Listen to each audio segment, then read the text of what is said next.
The Culture Pop Podcast is brought to you by the law offices of Jacob Emrani.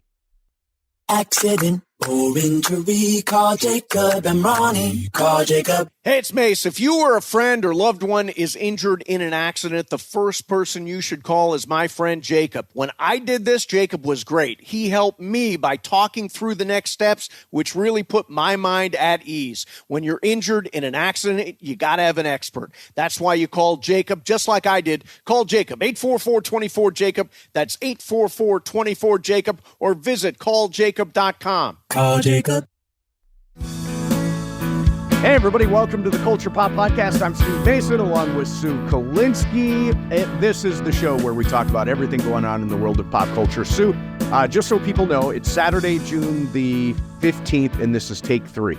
I am off to a very bad start. Take 3. I didn't have to tell anybody it was take 3, but I'm just being honest with people. All right, I like your style.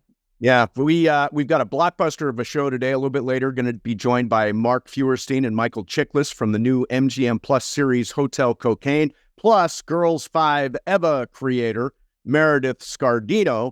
I wanted to mention a couple of things. First, I saw a movie last weekend in theaters, even though it is on Netflix. It's called Hitman. Have you heard about it? I saw it. You did? Okay, yes. So this is Glen Powell. It's written and directed by Richard Linklater. I guess Glen Powell was one of the writers as well. What'd you think? I loved it. I did. I thought it was really fun.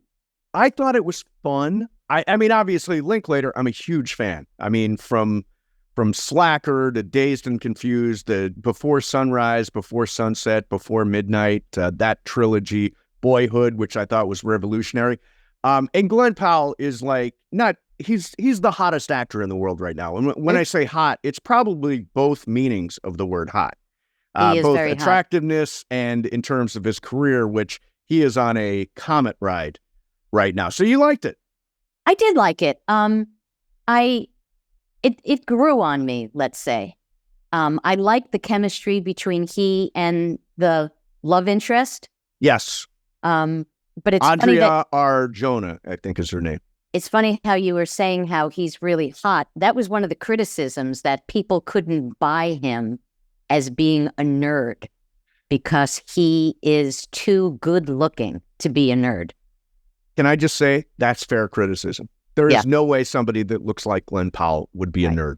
Yeah, he's too good looking. It's kind of like Superman and Clark Kent with the glasses, and it's like, oh, really? You don't know that it's the same person, So I think if you take two beautiful looking people, and that's what this is, and you put them together, you have romantic, like they seem to fit together. They are emotionally, I loved all that stuff. I wanted one more layer of something. I wanted just a little bit of an edge, maybe a little bit of danger. There's not enough danger. The stakes, I don't think, are high enough. I think it's a perfectly nice movie. I recommended it to my mom and not stepdad Leo. I think they will absolutely love it. It's totally good movie. I just don't expect on the Mason Rotten Tomato scale, it's like 73. Yeah, I mean, I liked it. When I say I loved it, I liked it a lot more than I thought I was going to like it. And I think a lot of it had to do with the fact that the chemistry between the two stars was really, really good. And I liked their banter. I liked a lot of the dialogue between the two of them. Yeah, I think it's a totally, we went to see it in a theater. By the way, let me just do, we got a guest coming up, but let me just say this. That movie was released in theaters and on Netflix on the same day. Now, I don't understand why you do that. I read on Deadline, a box office guy said, probably if you released Hitman in movie theaters, it would open to $40 million. There's probably $40 million in theatrical money there. Instead, they're going straight to Netflix. I think that the studios, and granted Netflix isn't one, but the studios need to maintain some integrity in their release windows so that people have a chance to see the movie in theaters. Like if I was Netflix, I would have said, all right, for a month, we're only going to show this thing in theaters. Then we'll put it on Netflix. You build a profile for it. People know it's there. You make some extra money. I don't know why they didn't do that. That's the way studios, I think, should handle their theatrical windows. That's my take, having experience with theatrical windows in the past. Well, and also you're giving theaters an opportunity to make some dough, you know? Yeah. We're hungry for product there's all right this now. talk about how the movie theaters are dying. So, you know, Netflix isn't dying. Amazon isn't dying. So yeah, it's give them a little shot, you know? Yeah, I completely agree. What's weird is, did you see Sony bought Alamo Drafthouse? Have you ever been to the Alamo Drafthouse? I love the Alamo Drafthouse. Isn't it great? It's like when that movie Skid Row Marathon came out, I became friendly with the filmmakers. Well, we had them on the show, and I did a Q&A with the judge who stars in it. Yep. At Alamo Drafthouse. Downtown. Yeah, I hosted the Q&A. That is a fantastic theater. They've got about 39, that's a ballpark, 37, 38, 39 locations. Sony bought all of them. It used to be that because of the Paramount decree, studios were not allowed to own movie theaters because of vertical integration. That has gone away now. So I wonder if this is something we're going to see. Is studios buying theater chains? You know, does Paramount get purchased by Amazon or vice versa? Is Warner Brothers going to have an association with Regal, where Regal buys them, or in that case, probably the studio buys the theater, so that we have this vertical integration, and then we have integrity in the theatrical windows. I think that's interesting to see if that's the way it goes. Used to be illegal, not anymore. I hope they don't screw up the Alamo Drafthouse, because it is a great place to see a movie. Yeah, that's my only concern, because it's kind of like for all intents and purposes, it just feels like a mom and pop movie theater, and it does. Fun. Yeah, it does. My theater's in Palm Springs. I don't think you were ever there. Cinemas Palm Door. I was at one because we did a Q&A there for a film that was about comedians. Was it The Aristocrats? It wasn't The Aristocrats. It was me, Kathy Ladman, and a woman who was actually 𝐈𝐭𝐡, who was actually in the film. Oh, okay. But you invited Kathy and I to be part of the panel. Nice. Yeah. It was a great spot. That's what I always wanted those theaters to be like, was Alamo Drafthouse, with Q&As and with people who really love movies, who are invested, the operas and the shows from the West End and all that stuff that we used to show. To me, that's what a movie theater can be. And I hope that Alamo Drafthouse is still allowed to do that, even though they're purchased by Sony. All right, here we go. We're going to talk about Hotel Cocaine, which is set in the late 70s in Miami at the real-life Mutiny Hotel. It tells the story of Ruben, played by Danny Pino, who finds himself caught between the DEA and his drug kingpin brother. Right now, we are joined by two of the stars. Mark Feuerstein starred on the series Royal Pains for 7 seasons on USA Network. He's also appeared in films like What Women Want, In Her Shoes, and Defiance. Michael Chiklis is an Emmy winner for his role as Vic Mackey in The Shield. His other television work includes American Horror Story, Gotham, and Winning Time, and his film work includes Wired, The Fantastic Four, and The Three Stooges. Mark Feuerstein and Michael Chiklis both join us now. Mark and Michael, thanks a lot for coming on and doing this. Hey. Mental shiatsu. That's okay. It's okay. As you were. So, Hi, Stephen, Sue, Michael. Hey, guys. Stephen, Nice to meet you guys. Cue styles, and I'll give you both time cues via chat, okay? We've got 8 minutes, and I know you can see the gents. All right, perfect. Steve Mason, Sue 𝐒𝐿𝐴𝐚, Culture Pop Podcast. There you go. ESPN, huh? Yeah, ESPN too, yeah. They stick their hands in all pots, don't they? I love it. I love it. Maybe we can spin around to the Boston Celtics superiority. Okay, you know. Oh, yeah. Not like series anymore. 3-0? I think it's pretty great. I think it's pretty great. I'm so sick of it. Never mind, I digress. But by the way, Michael, you killed it as Red Auerbach. It was so friggin' I good. pull out a stogie right now, but I can't. There you go. Hey, listen, They just brought him a gift from Winning Time. It was a gold basketball. They did. It's amazing. Beautiful. oh, cool. So we have seen 7 of the 8 episodes. So we're dying to know, for whatever reason, we didn't get the screener for number 8, but love the show. It's fantastic. Congratulations. Thanks a lot for making a couple of minutes for us. Thanks. Sir. Thank you so much for watching all of that. That's really impressive. Yeah. You guys do your homework. We do.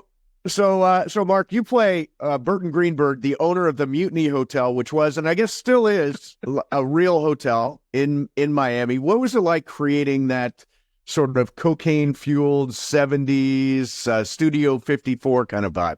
Yeah, I first of all, when I read the script, I went crazy because this guy is nothing like anything I've ever gotten to play. I got to play a role model character on a show called Royal Pains, where I was like the perfect doctor whose only problem was that he cared too much. This guy's only problem is that he does too much coke.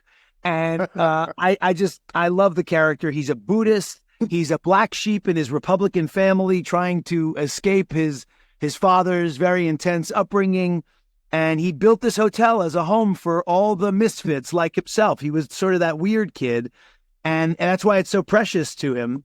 And for research, I kind of read all the, all the writers like Jack Kerouac and Abby Hoffman and Allen Ginsberg is who I meant to say, and Alan Watts, all the kind of, leading writers and figures of that time. And it just kind of put me in that headspace. I'm going to embarrass him a little bit right now because, no, but in a good way, because you know how like sometimes when you see someone portray a character and you go, like no one else could play this character. It's true of Mark in this case. Seeing him do this, there's no one else that could do this. Thank you. Just in terms of his intelligence, his energy, his talent, like boundless intelligence and focus. And well, I've never seen really anybody portrayed quite like this. So no, honestly, Thank you so no, it's just such a standout. I think it's a phenomenal portrayal, and no one else could do it. I so appreciate it, and I'm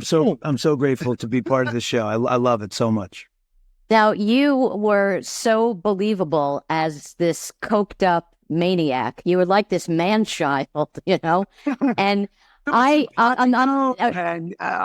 just love I love the character because there's a lot of layers to this character. I was just going to say, he's everything. He's cocaine addicted. He's charming. He's a Buddhist. You sound like guys that I've dated. Oh, wow. Maybe this is a little, where does I begin now? Tell us about the last one. Holy God. No, but the cocaine part of it, because I'm not going to ask you if you ever did cocaine. I'll admit that I have done cocaine. You were so believable. How did you amp up for this? First of all, thank you for the compliment. And actually, the best compliment was Chris Brancato recently told me that Guillermo Navarro, our director, once turned to him on set and he's like, I think Mark is really doing coke on set. Like the guy, look at his eyes. He's definitely, you got to tell him to stop. And the truth is I had resolved to not drink or do anything because I felt like, and this is going to sound actor and weird, but like when I'm on set inhabiting this role, that'll be my opportunity to, take on the experience of being high. So I'm not going to do any actual chemical substances whatsoever, drinking anything, because I just want to enjoy the moment of getting to pretend that I am this coked up hippie freak. Yeah. I just asked you one. I just want to ask one question. What were you actually snorting? It's nut powder and or lactose powder, and it was pretty fine. I mean, after like 17 times, it gets a little congealed in there and your sinuses, but it was generally not a problem. And it made you feel like you were actually doing the thing itself. No, thank you. I got some, for when we take a break, I just like to do a little nut powder. It's great. Little lactose powder, exactly. Yeah, I'm addicted. So, Michael, you are so great and everything. I'm a huge fan of The Shield, John Belushi. I mentioned Red Auerbach, just, incredible performances. And all your performances it's never one-dimensional. There are always layers there. How do you build that three-dimensional character, including in Cocaine Hotel? Well, it starts with great writing, and that's why I'm attracted to writers like Chris Brancato, who we were just talking about this earlier, is that you want to see that a writer is including, multifacets of a person's life, right? Not just, this could easily be the cardboard cutout version of a cop, right? And that sort of serves the function as an antagonist and nothing more. But the fact that he, creates these different interesting layers in writing the character, it just helps me tremendously. And also, I do my homework. I do my groundwork as an actor. It's something that I've always loved to do. I love the process of acting. I don't know what's wrong with me. I've been doing this professionally since I'm 13 years old, and I still love it. I know a lot of people who are like over it, and I'm not over it.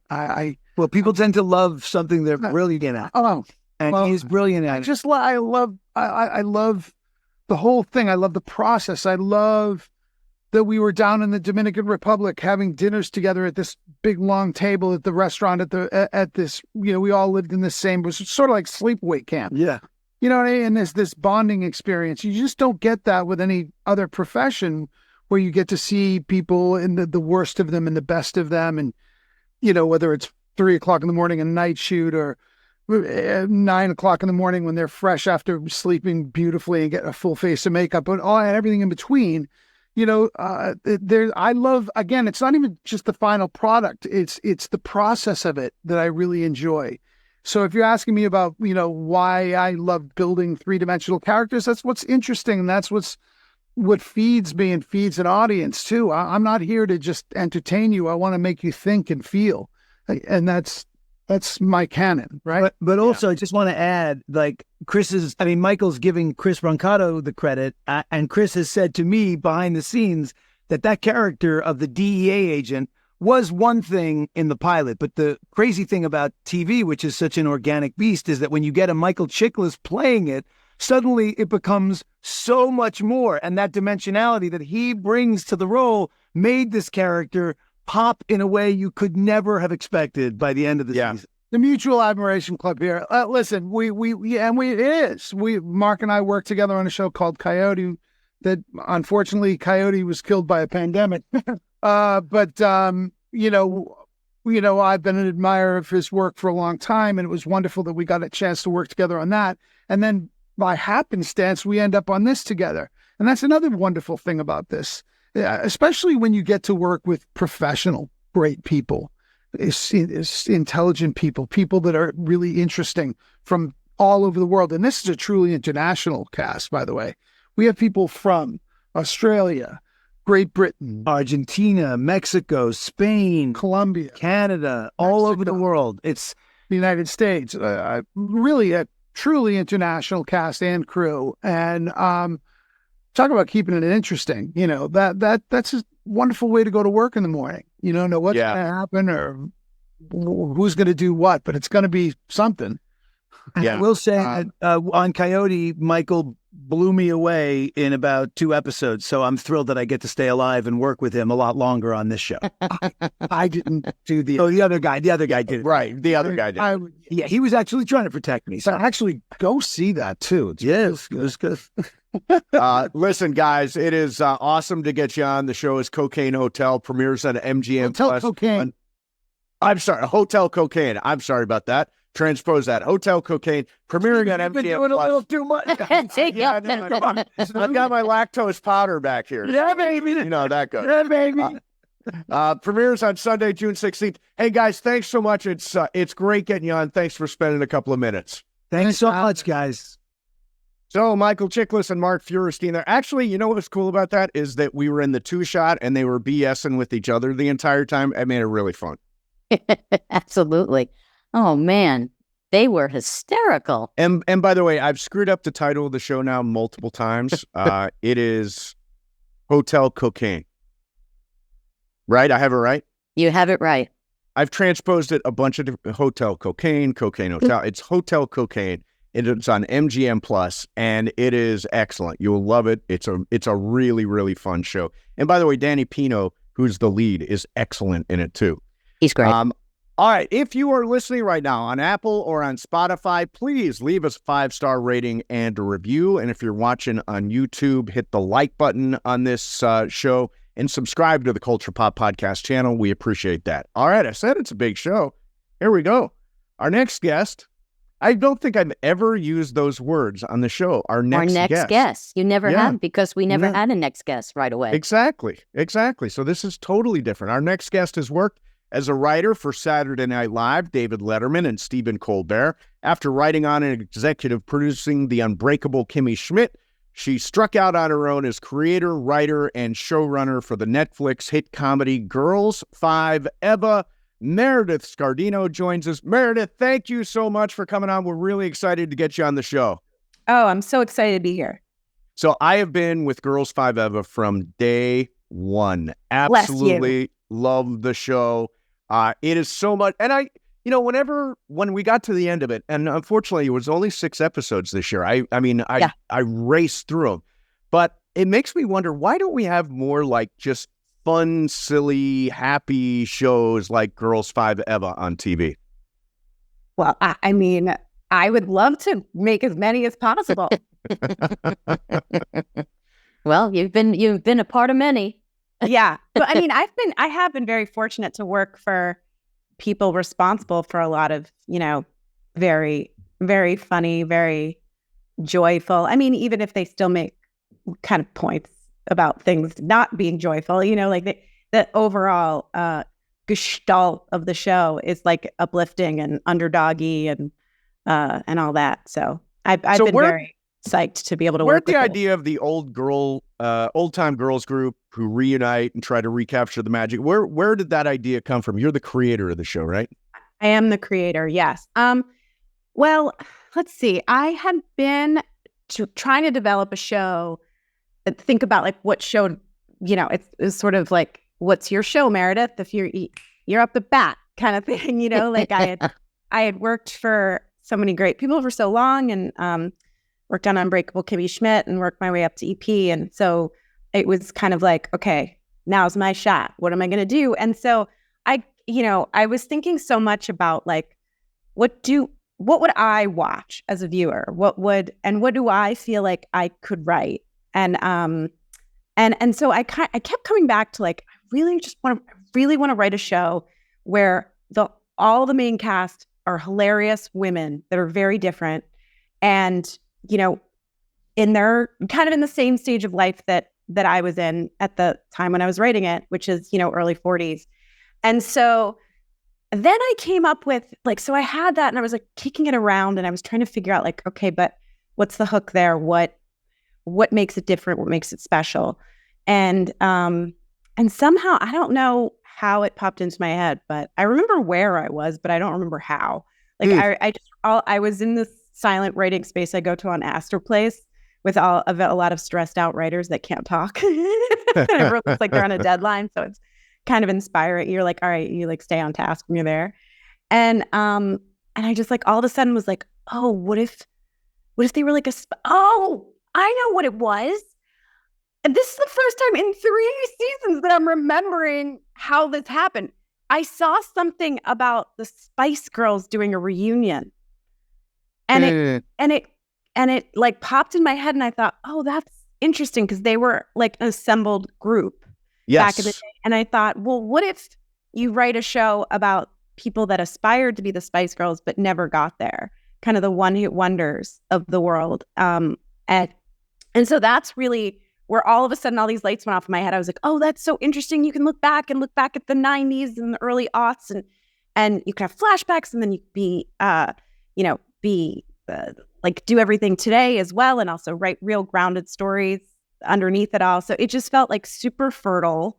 And then I started doing a lot of research and watching lots of documentaries. I watched the boy band Con about Lou Pearlman and NSYNC. Oh yeah, that's creepy. Yeah. Very, very. And so, in so many of these groups, I just have a lot of empathy for them. They're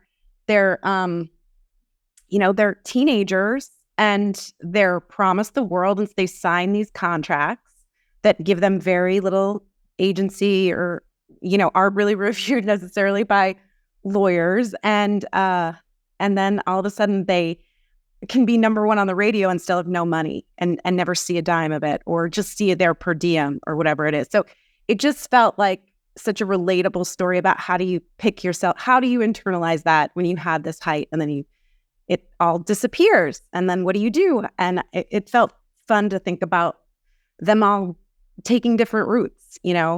Somebody just gets practical and becomes a dentist. Somebody clings to it forever, like Summer, and just has a wall of like, this is like all my memorabilia and my ticket to this and my lanyard to this. And Wiki pretending to basically be Mariah Carey today. Yes. She is not. And Dawn just like not really knowing what to do and just going and working at her brother's restaurant and having a nice, by all means, a nice life with a very nice husband, a nice kid, but just yearning for something. And so when they get back together, it's like they all get reactivated. And it's just been such a blast working on it. I love it. I love how you really went for it in casting. Yeah. I mean, you have two actors who are Broadway stars, Tony Award winners, because when I first started watching it, because I came a little late to the party, I was like, are they singing? And then I'm looking at who these actresses are, and I'm like, oh my God. I mean, they are top-notch performers. And I wanted to know, since, two of them actually, been on Broadway and they write music, did that help at all did they help with writing the songs at all? Well, so you're talking about Sarah Bareilles and Renee Elise and Renee, Dawn and Wiki. Yes. And Sarah has, because in the storyline of the show, Dawn Solano, who is played by Sarah Bareilles, who's so funny, amazingly funny. Yeah. Her kind of character, her arc is basically being like, she always wanted to be a songwriter and was kind of tossed aside back in the, don't worry about it. We got like Swedes that do this. Don't close your notebook. And so we see her start to songwrite today when they get back together. And so it just felt nice. Like Sarah was so kind to give us like 3 songs over 3 seasons at least. She's given us more too.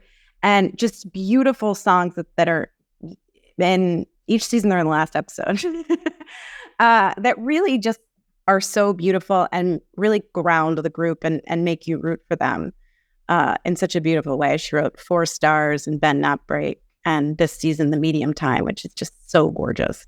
I love it. But it's so cool to collaborate with Renee too. She brings so much to the table. We get in the studio and like she has great ideas, like hilarious ideas.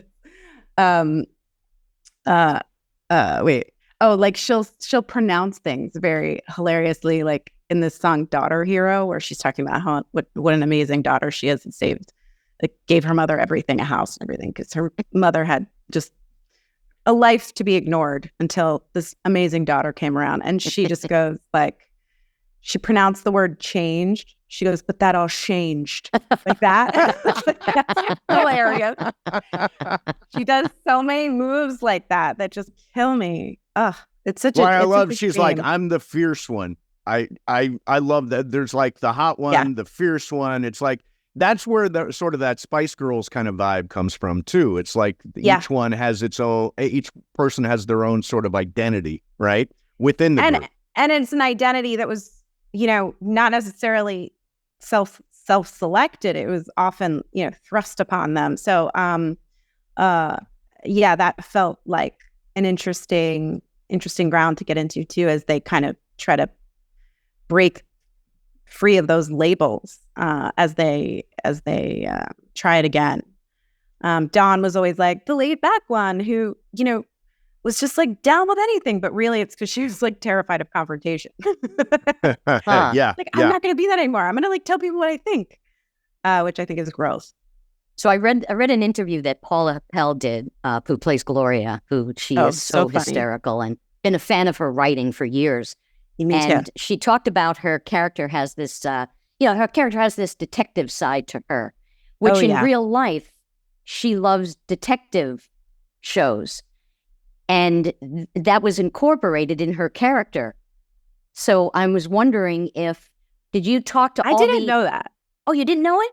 No. Oh, you're telling me that. Well, she was I knew basically she did the show, The Mapleworth Murders, which is a murder mystery, kind of murder she wrote, funny show that was on 𝐈𝐿𝐴 and Roku, I believe. But I didn't know that she was like really into into that stuff. Oh, So okay. Because it made that the right. article made it sound like you guys used that because you knew that about her. So my question to you was, did you talk to the other actors about things in their lives that they could relate to and bring to their characters? Well, they all have this joke that I have like weekly meetings with their therapist because I somehow like am weirdly psychic, and the room is weirdly psychic about things that actually affect them. But yeah, we have borrowed plenty of things from their real lives. Like in season 2, Paula had to get a knee replacement, and so we just wrote it into the show. We're like, this is exactly the kind of thing that would happen to, especially the one with the kick, you know, that was probably very, you know, hard on her knees back in the day.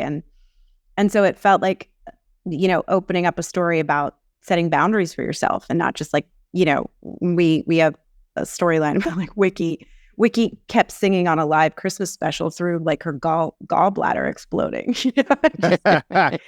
Used it as a painful, you know, motivation to hit a note that maybe we've never heard before. So I want to go back. Yeah. Oh, I'm sorry. Go ahead. I was just gonna say. All I was just gonna say is like before we went on, did the season about going on tour. I had a drink with Sarah Bareilles, and I was just like, tell me some of the things that happen on tour, like the fears you have, the fun of it, the things that are hard, and so that was really helpful. I mean, even just the simple detail of like, I used to like to go to the same chain restaurant because it's familiar. And so we ended up with the Macaroni Rascals chain in season 3 that Gloria keeps coming to for comfort. And then she ends up meeting like a big pop star who's doing the same thing that she thinks is a trucker because he wants anonymity. Oh, that's right. That's right. Not a trucker at all. Him. I remember that. Yeah. Yeah. So I kind of want to go back to you as a kid because you're a very funny person. Thank you. At least according to Wikipedia, you made appearances on a show in Philly called the 𝐼𝐬𝐭𝐡 Showcase when you were 4 years old. Now, it's Wikipedia, so I have no idea. Is that true? And what was that experience like for you? I'm the youngest of 3 girls. I don't know how it really went down, but I ended up going and auditioning to be on this like variety show in the tri-state area of Philadelphia. It was like Pennsylvania, Delaware, New Jersey, I think it aired in. Yeah. And it was this weekly, I think it was on Sundays, this weekly show hosted by this guy, Al Alberts, who had a very visible toupee. Very nice man. I have a memory that I don't know if I implanted in my head or if it's true, where I walked in on him without his toupee on.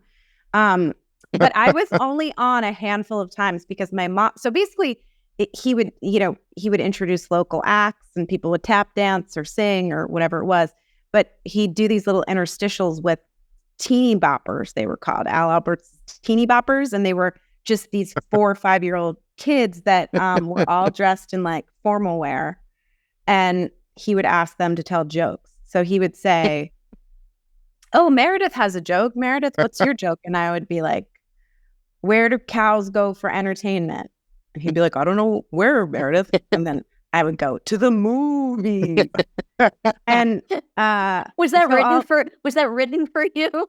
Well, here's the thing, and then maybe this might be like a little bit of a germ of why I became a comedy writer, because I have a memory of laying on my mom's bed and memorizing jokes and realizing she was reading from a joke book and being like, these are not originals. Excuse me? How dare you? You're getting these from somewhere? But then my mom, in a very kind of nicely protective way, they didn't invite me every week. And so it was a little bit competitive. And she also thought there was a little bit of a racket going with like sending you to the person for singing lessons and person for dance lessons. Yeah. So then at a certain point when I would be like, oh, they didn't ask me this week? She's like, yeah, we're not doing it anymore. I think she was like, I don't like her feeling, like they didn't pick me, and I'm 4. So right. Yeah, nice. That's tough. Yeah. So when you actually decided to get into show business, how did your parents feel about that? Well, the youngest child is always like, I feel like they're just happy they're alive. Like it's whatever. I had been trying to be a painter, so being like, I'm going to try to go into television, it wasn't that disappointing. Yeah, no, I mean, you gave up painting. Both equally as ridiculous, so they're like, whatever, if you can make money, go for it, So you wrote on Letterman. How do you wind up getting a gig like that? I've heard you like write a bunch of jokes out, and how does that work? So all the shows that air in the late night slot typically have packets that they put out a call, hey, we need a writer. And then they all have guidelines, including SNL, of like, here's what we're looking for. We're looking for, write some headlines, write some, for Letterman, it was like top 10 jokes, desk pieces. So you write a packet of sample material. And usually you only have a short period of time to write it because they don't want to think that you worked on it for 2 years. And then you get there and you can, takes me 1 month to write a joke, So I actually, every other job I've gotten, I've had sample material out there first. And at Letterman, I was working on the show Best Week Ever, which was so fun. It was on VH1. It was like a weekly I remember, yeah. Yeah, it was so great. I loved it. And, but my manager was like, hey, and it helped me get a manager and representation. I didn't have that before, Best Week Ever or anything. And he goes, they're looking for a new writer 4 blocks up the street at Letterman. Do you want to go meet with them? I was like, sure, of course. And so I met with them first before I wrote a packet. And they're like, okay, can you write a packet in a week and we'll check it out? I'm like, okay, sure. And the next day I broke both arms. How'd you break both arms? In a bike accident. Oh, man. It's like, okay. So then I missed my deadline, but I eventually got I eventually wrote a packet and got the job. But yeah, all the late night shows you write packets. And I've written so many over the years and heard crickets. So it's like, but I got the job that way through the Colbert Report as well. And they usually read them at the Colbert Report. I believe they read them blind. So they don't know who sent them until it's like, oh, these are our top 5 or 4 packets. Okay, who created this? Right. Let's meet them. So when you get a gig on a late night show, are you dedicated? Because I have a lot of friends that have written on Letterman and, all types of late night stuff. Are you dedicated to, you're the monologue writer, you're the desk piece writer? I mean, or do you get to do everything? Every show is a little different, but they do typically, at least at Letterman, they had a separate monologue department. But the guy in charge of the monologue, Steve Young, who's hilarious, I believe, was also writing desk pieces and top 10 jokes. So he was kind of doing double duty. But usually it's sort of the monologue writers are separate writers. And then the like more sketchy, bitty, what have you, or, that's what I was doing. And then at Colbert, you do everything. The Colbert Report, I did everything you could do, including write questions that Stephen could ask the guests that he had on and stuff. So what's more challenging, writing a half-hour comedy or having to grind out that type of late night material for every day? Okay, this might surprise you, but I think writing a half-hour comedy is harder because I have developed, I love jokes. Jokes come very easily. I've always loved jokes. I feel like comfortable writing them. And the learning curve for me, really moving to episodic, it's like breaking story structure, character development, that kind of stuff. How do you have your characters evolve and change without maybe changing too much that they're so different than they were in the beginning, especially if you want the show to run for multiple seasons. So I find that, and also show running is a whole nother thing that is not, that has certainly has learning curve too. So but it's all exciting. But I can kind of write one thing you do learn, writing for late night shows, and I learned this at Letterman, and I value it very much is that you lose your you like aren't precious. You just churn out a tremendous amount of material, and you know how to do it. If you have a stomach ache, you know how to do it. If you're tired, you know how to do it. If then it's a weird news day, you just know how to, you just do it. And so I've brought that to everything since then, and it started at Best Week Ever too. You just like churn out a lot of material. You just get used to not, waiting for this inspiring moment on a hillside. You're like, no, I have a job to do. I'm going to like churn out. I got to write 30 jokes in an hour. So at some point you jump to the Unbreakable Kimmy Schmidt, and you work with Tina Fey and Robert Carlock on that. And by the way, they did 30 Rock, which for me is one of the 5 funniest shows ever in television history. I absolutely love the show. Now I want to know your other 4.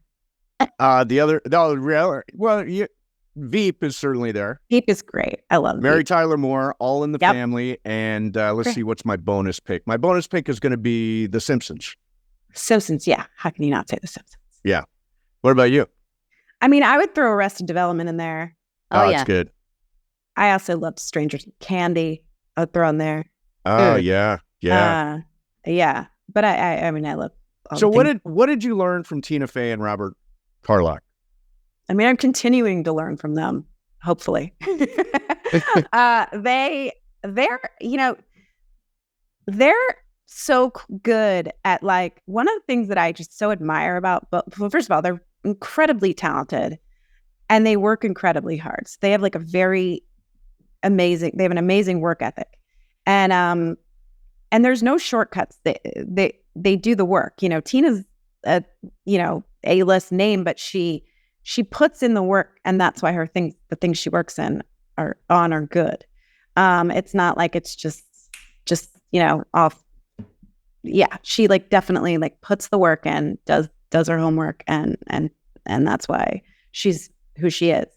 I always feel like she always has like the long game in mind, and she doesn't sweat the small stuff. I can get like a little in, forest for the trees a little bit, and she's always got a great perspective that I really appreciate. She's also, one thing I've really taken to heart that she's taught me is, I'm especially coming from late night, like you get really seduced by hilarious bits. Like you just want to put all the bits in everything.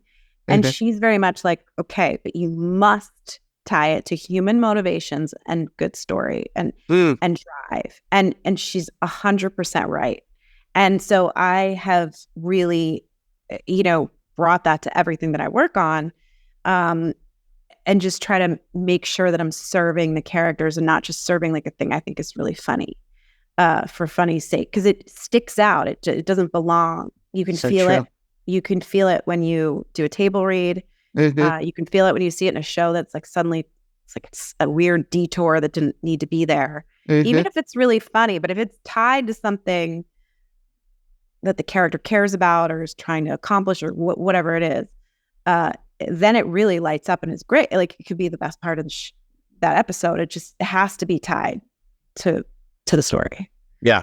Yeah. You can't get too attached to what you're writing. I mean, I've worked on writing staffs, and you just can't get attached to too many things. Yes. And you can't, and you can't you can't be like pissed off when they change stuff. It's like, yeah, true. It's a group effort, and the goal is Very always like what you said. Story has to be the most important thing.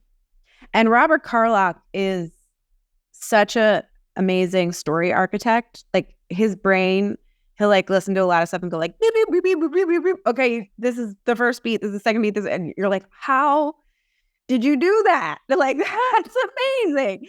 So he's always really good at keeping things on task too in the structure of the story. And so I've learned a tremendous amount about story structure from him. I thought this was really funny. I read a piece with Renee, and she talked about being in the Macy's Day Parade. Yeah. And they're coming down on a float, and apparently the Girls5eva sign somehow broke off and it wasn't They there hit anymore. somebody. Is that what it was? A float hit like a golf cart or something. And so then the sign tore off. Right. And she says then the rest of the got parade, an people accident. looked at him and said, who are these people? We don't know who these people are. And I thought, Yeah. as a one-hit wonder, it makes sense that that's the kind of thing that would happen to them, right? Constantly. Yes. Constantly feeling like you're in the show. I mean, Renee's gonna get mad at me that I'm telling you this, but I just went to Banff to present Renee with an award, and she at the last minute couldn't go because her passport was expired. So I presented an award to notes in her video. And I was in Canada. Oh, how perfect. I was like, this is how it needed to unfold. This is hilarious. Like, this is obviously what would happen to the two of us. But there was like a million moments that I can get into, but there were two things that really stuck out to me. So the fact that Ashley died, that she drowned in a pool. Now, just drowning in a pool. She didn't drown. She swam off the edge of an infinity pool. Okay. So she probably fell off a cliff. She fell off a cliff. Okay. So I love the idea that it was a pool, but it was an infinity pool. Yeah, Off she the thought edge it's of an supposed to infinity go on pool. forever. And so she didn't realize she was at the edge. That's hysterical. Tragic. And the scene when Wiki is pitching her documentary to the network, and this is, I mean, it was beyond the ridiculous how quickly it changed, but Yes, it was magic. such a funny take on the reality of how things work in show business, where you're talking to executives, and you turn away and you look up, and not only are they different, but the name of the network is different. Yeah. And then you did the added thing with a new network, and then it was plus Showtime. Yeah. You know? Oh my God. It was so hilarious. Yeah. Oh God, it was great. You know, the funny thing about what you do, and I would put 30 Rock and your show and actually Unbreakable Kimmy Schmidt in the same category, is that the jokes per minute is really high. Like, Yes. I've gone back and watched every episode of Girls5eva twice because there are lots of jokes that I'm laughing at so I miss whatever that next joke is. I mean, is there such a thing as too many jokes? Maybe, perhaps. I don't know. No, you should see our early edits. My God, there are too many. We have to de-accessorize because one time Robert and I were talking about, like, it's a shame there's no Emmy for most writing. 'Cause we did it. We all love writing jokes and bits and stuff. And how much can you do and while telling a story and continuing to tell a story? But the answer is a lot. You can put stuff look around, there's stuff in the background. There's, Yep. they're Sight everywhere. gags. Yeah, Yeah. it's everywhere. I absolutely love it. It is such a good show. By the way, congratulations. The show has been nominated by the Television Critics Association for Best Comedy, which is exciting, right? Yes, very much. Yeah, so excited. Very, very, very much appreciated. And Renee got nominated as well. Yes, she did. Yeah. She did. Yeah. The show is completely deserving of all the accolades. I was really excited to get you on because I'm such a big, big fan. Good luck with the Critics' Choice and the Emmys are coming up, I know, too. I hope you guys win all the awards. It is awesome getting you on, Meredith. Thank you so much. Thank you so much. It was lovely talking to both of you. I really appreciate it. All right, there you have it. There's Meredith Scardino. I kind of started with this, and I guess it's a rhetorical question, but why aren't there more nice, funny, silly, happy shows on TV? Even if you look at like best half-hour comedy, a lot of them aren't even comedies. We've talked about this, not even comedies anymore. We need more shows like Girls5eva. Yeah, absolutely. It's like what was that great series with Eugene Levy, Schitt's Creek. Schitt's Creek. Like, yeah. show, yeah, right? Feel good. Yeah, feel good. Really funny. I don't get it because and I don't know whether they're just not greenlighting shows like this, like they're coming down the pike, but they're just not getting picked up. I don't know. But The one show that I think fits into this category, and we recently had Josh Segarra on, is the Big Door Prize. right. Big Door Prize is happy and it's fun and it's got a very Schitt's Creek kind of vibe to it. This, by the way, Girls5eva, if you've not seen it, has got a very 30 Rock vibe. It's just joke, joke, joke, joke. I absolutely love the show. So thanks to all of our guests today, Mark Feuerstein, Michael Chiklis, and Meredith Scardino. Thank you very much for watching. Thank you very much for listening. And we will see all you guys next time on the Culture Pop Podcast.